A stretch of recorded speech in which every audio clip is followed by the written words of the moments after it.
একটা সময় এসে যাবে আমি আল্লাহর অর্ডার পেয়ে আদেশ পেয়ে পৃথিবী তরতর করে কাঁপবে। এর প্রাথমিক ইশারা আমি আল্লাহ রব্বুল আলামিন মাঝে মাঝে দুনিয়ায় ভূমিকম্প দিয়ে মানুষকে জানায়া দে।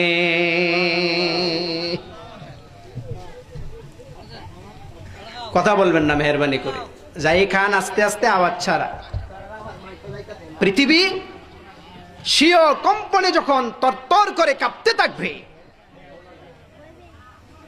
এই কাঁপার অর্ডার আল্লাহ নিজে পৃথিবীকে দেবে তখন। বলি সুবহানাল্লাহ। এ কথা সূরা আল ইনশিকাকের মধ্যে আছে। আল্লাহ বলছেন ওয়া ইযাল আরদু মুদ্দাত ওয়া আযিনাত লিরাব্বিহা ওয়া হুক্কাত। আল্লাহু আকবার। পৃথিবী যখন দীর্ঘ হয়ে যাবে, পৃথিবীর প্রশস্ততা যখন বেড়ে যাবে, ওয়া আযিনাত লিরাব্বিহা ওয়া হুক্কাত, আর পৃথিবী তখন দীর্ঘ হবে, প্রশস্ত হবে, লম্বা হয়ে যাবে, সংকীর্ণতা ছেড়ে দেবে। ওয়া আযিনাত লিরাব্বিহা, এটা একমাত্র তার প্রভুর অনুমতি ক্রমে, আদেশ ক্রমে, আদেশ পালনের জন্য। বলি সুবহানাল্লাহ।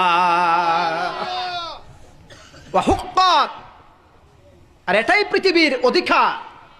যখন পৃথিবীকে আল্লাহ বলবে পৃথিবী তুমি প্রশস্ত হও, তুমি লম্বা হয়ে যাও, তুমি দীর্ঘ হয়ে যাও, পৃথিবীর সাথে সাথে লম্বা হয়ে যাবে, দীর্ঘ হয়ে যাবে, প্রশস্ত হয়ে যাবে। বলে আল্লাহু আকবার।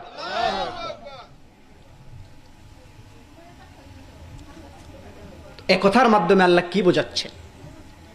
সূরা হজের প্রথম আয়াত আল্লাহ বলছেন ইয়া আইয়ুহান নাসুত্তাকু রাব্বাকুম। সুবহানাল্লাহ বলেন।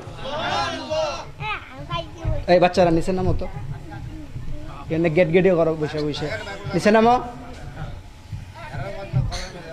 ইয়া আইয়ুহান নাসুত্তাকু রাব্বাকুম, হে মানব সম্প্রদায়, তোমরা তোমাদের প্রভুকে, পালন কর্তাকে, আল্লাহকে তোমরা ভয় করো।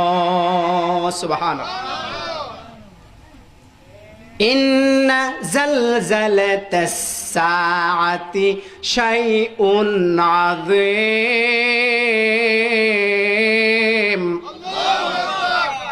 আল্লাহ বলছে ইন্না জালজালাতাস সাআতি, কিয়ামতের জালজালা, নাড়াছাড়া, প্রকম্পন, সেটা শাইউন আযীম, মহান এক ভয়ঙ্কর বিষয়। সুবহান।